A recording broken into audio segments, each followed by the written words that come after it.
Shalom, selamat pagi saudara yang diberkati oleh Tuhan Yesus Kristus. Mari kita siapkan hati kita untuk menyembah Tuhan.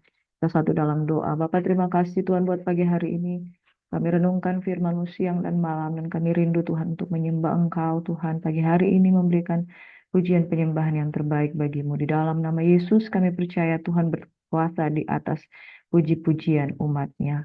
Haleluya, haleluya. Biarkan kami memilih Engkau sebagai Raja dalam kehidupan kami. Dan kami tidak memilih yang lain, sebab Engkaulah Tuhan, Raja dalam kehidupan kami. Haleluya. Amin. Terima kasih Tuhan Yesus. Haleluya, Jesus. Thank you, Lord.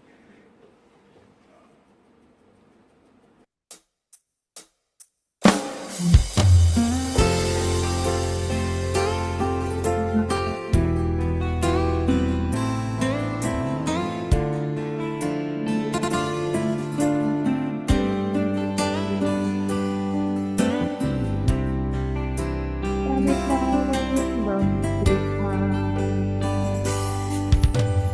Kasih setiamu Tuhan, lebih dari hidupku. Jalan-jalanmu ya Tuhan, terbaik bagiku. Dari semua yang kau katakan,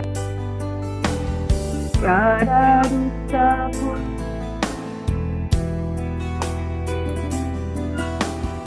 Dari semua yang kau janjikan,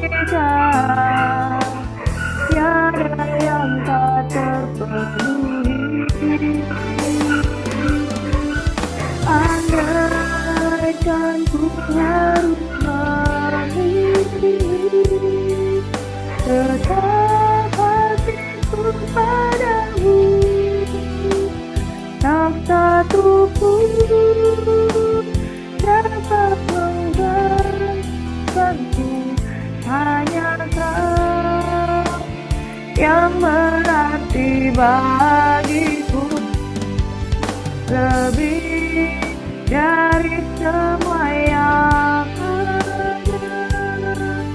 Kaulah segalanya bagiku, tak ingin ku bertahan darimu selamanya. Ku akan menyembah Tuhan.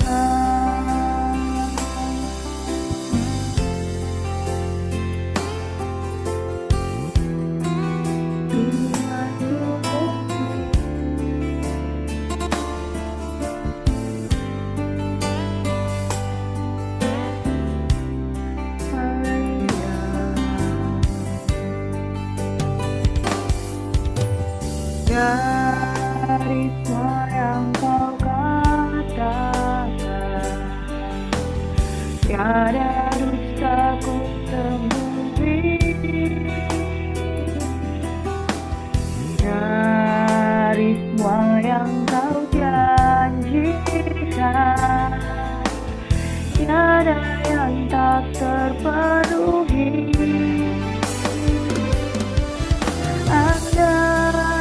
Dan ku harus memilih, tetap hatiku padamu, tak satu pun dapat memastikanmu. Hanya Kau yang berarti bagiku, lebih dari semua yang ada. Kaulah segalanya bagiku, tak ingin ku bertahan darimu selamanya. Ku akan menyembahmu Tuhan.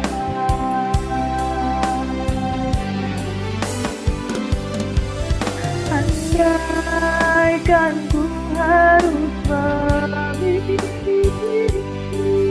tetap hatiku padamu, tak satu pun dapat menggantikanmu. Hanya kau yang berarti bagiku, lebih dari semua yang ada. Kaulah segalanya bagiku, tak ingin ku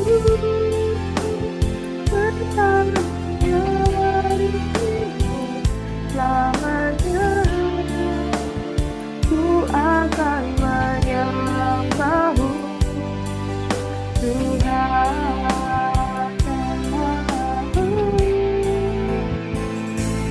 Selamanya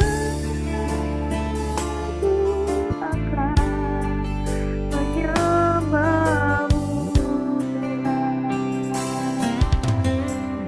Terima kasih Tuhan.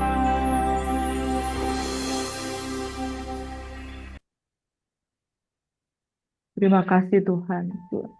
Selamanya kami mau memilih Engkau Tuhan. Selamanya kami mau menyembah-Mu Bapa.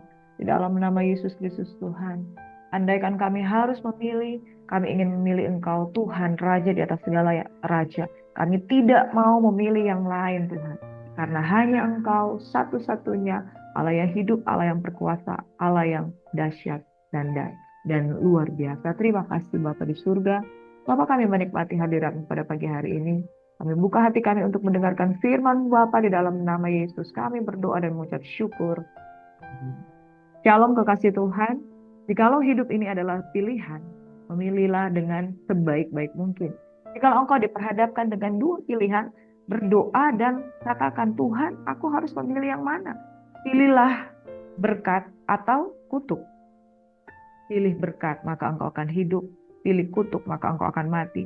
Pilihlah Yesus, maka engkau beroleh hidup yang kekal. Engkau memilih dosa, maka engkau akan menuju pada kematian. Kematian badani, kematian jasmani, kematian kekal. Saudara, jangan pernah salah di dalam memilih kehidupan ini.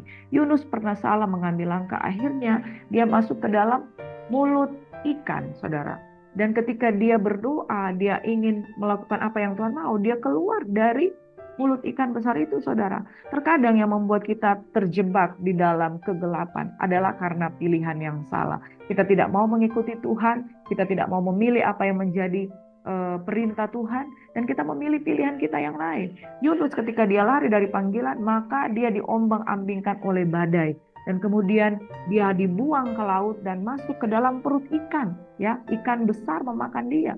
Dan saudara, ketika dia memilih untuk taat, maka Tuhan membawa pertobatan kepada bangsa Niniwe.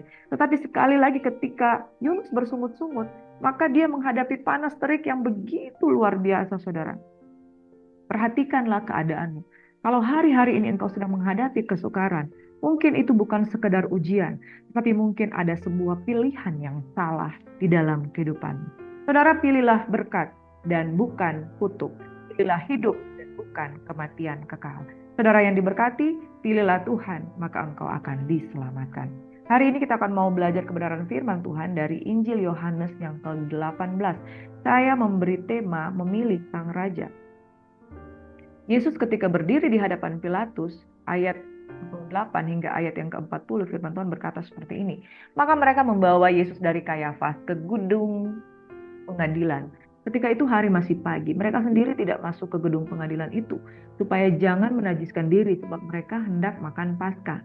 Jadi saudara, gedung pengadilan itu dianggap sebuah kenajisan kalau mereka masuk di dalamnya, sedangkan mereka sementara mempersiapkan diri untuk Paskah. Sebab itu Pilatus keluar mendapatkan mereka dan berkata, apakah tuduhan kamu terhadap orang ini? Jawab mereka kepadanya, jikalau ia bukan seorang penjahat, kami tidak menyerahkannya kepadamu. Kata Pilatus kepada mereka, ambillah dia dan hakimilah dia menurut hukum Tauratmu. Kata orang-orang Yahudi, kami tidak diperbolehkan membunuh seseorang. seseorang. Demikian hendaknya supaya genaplah firman Yesus yang dikatakannya untuk mengatakan bagaimana caranya ia akan mati. Maka kembalilah Pilatus ke dalam gedung pengadilan, lalu memanggil Yesus dan bertanya kepadanya, "Oh, inikah raja orang Yahudi?" Jawab Yesus, "Apakah engkau katakan hal itu dari hatimu sendiri, atau adakah orang lain yang mengatakannya kepadamu tentang aku?" Kata Pilatus, "Apakah aku seorang Yahudi? Bangsamu sendiri dan imam-imam kepala yang telah menyerahkan engkau kepadaku.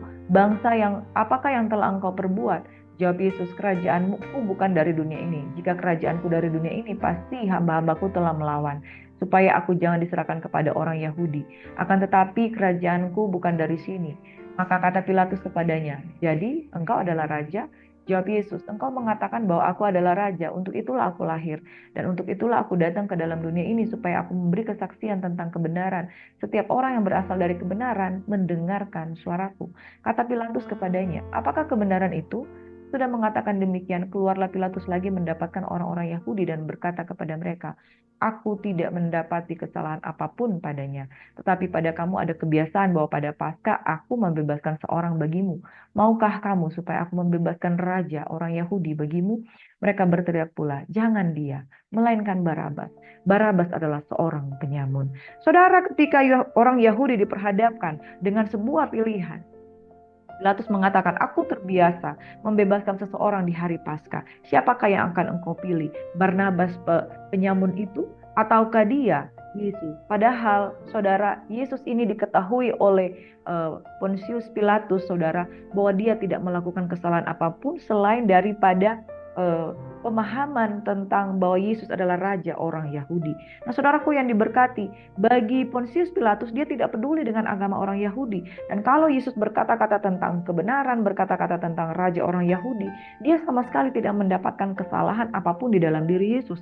Tapi bangsa Yahudi pada waktu itu adalah bangsa yang sedang mempersiapkan diri untuk menyambut Paskah. Mereka menguduskan diri dan menganggap najis kalau mereka masuk ke dalam gedung pengadilan. Tetapi mereka sendiri merancangkan pembunuhan kepada Yesus. Mereka berkata, "Kami tidak bisa membunuh. Aturan agama kami mengajarkan bahwa kami tidak bisa membunuh." Tetapi mereka menyerahkan Yesus untuk, dan mereka memilih bukan Yesus. Mereka memilih Barnabas untuk dibebaskan dan bukan Yesus.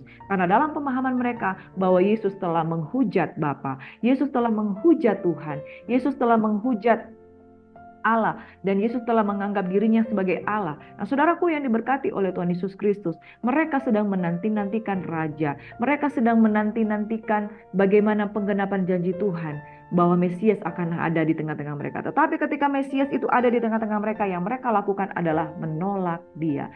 Saudara, firman Tuhan katakan di dalam Yohanes 15 ayat yang ke-16, "Bukan kamu yang memilih aku, melainkan aku yang memilih kamu, dan aku memilih kamu untuk menetapkan kamu untuk pergi dan menghasilkan buah, dan buah yang ada padamu itu tetap." Nah, saudara, setiap orang yang lahir dari Allah adalah anak-anak Allah. Firman Tuhan katakan di dalam ayat ini, saudara, "Kerajaanku bukan dari dunia ini. Pasti hamba-hambaku telah melawan kalau kerajaanku ada di sini. Tapi kerajaanku adalah kerajaan sorga, kerajaan Allah." Saudaraku yang diberkati, Yesus berkata bahwa jika seorang lahir dari kebenaran, dia akan mendengarkan suara Tuhan. Tetapi orang yang tidak lahir dari kebenaran, dia tidak dapat mengenal Tuhan.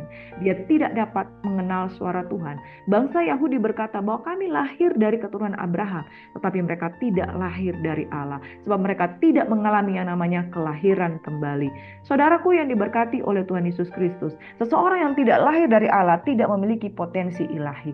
Seseorang yang tidak lahir dari Allah tidak memiliki potensi untuk mendengarkan suara Tuhan. Sebab itu setiap orang yang tidak lahir dari Allah, mereka tidak akan memilih Tuhan sebagai raja di dalam kehidupan mereka. Bangsa Yahudi menganggap mereka adalah keturunan Abraham, tetapi mereka bukan keturunan dari Allah karena mereka tidak lahir dari benih ilahi di dalam kuasa nama Tuhan Yesus Kristus. Bapak Ibu Saudaraku yang diberkati oleh Tuhan Yesus Kristus, bahwa kita hanya bisa memilih jikalau Tuhan telah terlebih dahulu memilih kita, yaitu memilih kita untuk lahir dari benih ilahi yang daripada Roh Kudus. Bapak Ibu Saudaraku yang diberkati oleh Tuhan Yesus Kristus, mereka mengatakan, "Jangan dia, melainkan Barabas." Saudaraku yang diberkati oleh Tuhan Yesus Kristus, pilihlah Tuhan, maka engkau akan hidup. Hari ini firman Tuhan mengingatkan kita, pilihanmu menentukan masa depanmu. Pilihanmu menentukan apakah engkau hidup atau mati. Pilihan Adam dan Hawa ketika mereka ada di Taman Eden, mereka memilih untuk tidak mendengarkan perintah Tuhan. Padahal firman Tuhan sudah katakan, semua pohon yang ada di taman ini boleh engkau makan, kecuali pohon pengetahuan buah pengetahuan yang baik dan yang jahat. Itu jangan kau makan. Sebab pada hari engkau memakannya, engkau akan mati. Tidak ada penjelasan lebih tentang hal itu. Tetapi iblis menambah-nambahkan perkataannya dengan berkata, pada hari engkau akan memakannya, maka matamu akan terbuka. Engkau bisa mengetahui yang baik dan yang jahat, sesuai dengan nama buah itu. Nah, saudaraku yang diberkati oleh Tuhan Yesus Kristus, sebuah ilmu pengetahuan yang bernama filsafat adalah kemampuan manusia untuk mencari jawaban oleh karena dia memiliki sebuah pertanyaan. Saudara, akibat dari ilmu filsafat, maka manusia mulai melahirkan teori-teori, sebuah temuan-temuan yang menimbulkan satu pertanyaan, yang menimbulkan upaya untuk riset, meneliti, dan menghasilkan jawaban-jawaban. Akhirnya, oleh karena filsafat sebagai dasar dari seluruh ilmu pengetahuan, manusia melahirkan begitu banyak teori, melahirkan begitu banyak penelitian, riset, dan menemukan begitu banyak penemuan-penemuan. Dan teknologi dilahirkan dari kemampuan manusia di dalam berfilosofi, kemampuan manusia di dalam berfilsafat. Ilmu filsafat yang tertinggi adalah kemampuan bertanya dan kemudian menghasilkan upaya dan daya untuk memberikan jawaban terhadap pertanyaan. Dan inilah buah dari pohon pengetahuan yang baik dan yang jahat adalah dimulai dari Adam dan Hawa. Mereka bertanya, kenapa buah ini tidak bisa dimakan? Nah, saudaraku yang diberkati, ilmu pengetahuan itu tidak salah. Tetapi jikalau ilmu pengetahuan itu kemudian kita berusaha melampaui Tuhan, nah sesungguhnya setiap teori, setiap kepintaran, setiap kemampuan yang manusia lakukan, itu sebenarnya kita berasal dari Tuhan, kita adalah ciptaan Tuhan. Jadi kalau semua teknologi yang dihasilkan dari pengetahuan umat manusia, itu semua berasal dari Tuhan. Tetapi perintah Tuhan pada waktu di Taman Eden hanya satu kepada Adam dan Hawa. Jangan makan buah pohon pengetahuan yang baik dan yang jahat. Sebab pada hari engkau memakannya, maka kamu pasti akan mati.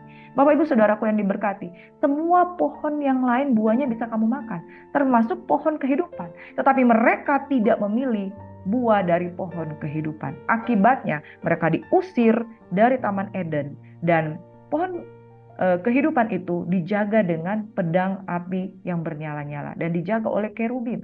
Saudaraku yang diberkati oleh Tuhan Yesus Kristus, hari ini Yesus sudah lahir, mati, dan bangkit naik ke surga bagi kita. Dia menyodorkan sebuah pilihan. Pilihlah aku, maka engkau akan hidup. Akulah jalan, kebenaran, dan hidup. Kejatuhan Adam dan Hawa, mereka keluar dari Taman Eden dan mereka kehilangan kesempatan untuk makan buah pohon kehidupan. Di dalam Kristus, semua itu dipulihkan. Kau dapat menikmati pohon kehidupan, saudara, ketika engkau memilih Yesus. Tapi sangat disayangkan kalau kita tidak menyadari bahwa pilihan yang benar dan tepat itu adalah Yesus Kristus Tuhan. Bapak Ibu Saudaraku yang diberkati, di luar Kristus hanya ada kegelapan. Ketika mereka memilih Barabas, saudara, mereka memilih Yesus yang akan disembelih. Disitulah kejadian yang kedua terjadi. Mereka tidak memilih pohon kehidupan, mereka memilih pohon pengetahuan yang baik dan yang jahat, dilambangkan dengan pilihan mereka terhadap Barabas, bukan terhadap Yesus. Saudara, pada hari ini jikalau engkau diperhadapkan dengan sebuah pilihan untuk engkau memenuhi segala kebutuhanmu padahal engkau melanggar janji-janji Tuhan, saya mau katakan bahwa pilihlah Tuhan maka engkau hidup. Pilihlah berkat dan bukan kutuk. Bapak Ibu Saudaraku yang diberkati oleh Tuhan Yesus Kristus, Tuhan kiranya memberkati saudara. Pilihanmu menentukan nasib masa depanmu. Amin. Di dalam nama Yesus Kristus Tuhan. Tuhan kiranya memberkati engkau dan melindungi engkau. Tuhan kiranya menyertai engkau dengan wajahnya, memberikan engkau kasih karunia, memberikan engkau hikmat, supaya engkau memilih apa yang benar dan di mata Tuhan. Mari kita satu dalam doa. Tuhan kiranya memberkati engkau. Biarlah ketika engkau diperhadapkan dengan sebuah pilihan, renungkan firman Tuhan siang dan malam dan engkau memilih keputusan yang terbaik. Pilihlah Tuhan, maka engkau akan hidup. Pilihlah berkat dan jangan kutuk. Pilihlah jalan kebenaran dan hidup. Sebab Yesuslah jalan, Yesuslah pintu, Yesuslah roti kehidupan. Dia adalah terang itu. Dan terang itu adalah di tengah-tengah kehidupan kita. Saudara, mari angkat tanganmu dan terimalah pengurapan daripada Tuhan.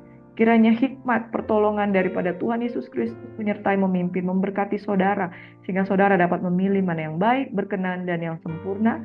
Itulah ibadahmu yang sejati. Tuhan kiranya memberkati engkau, dikuatkan, disehatkan, disembuhkan, dipulihkan, baharui dalam Kristus. Semua yang percaya dipulihkan, diberkati Tuhan, sama-sama katakan. Salam kekasih Tuhan, selamat beraktivitas, and Tuhan Yesus.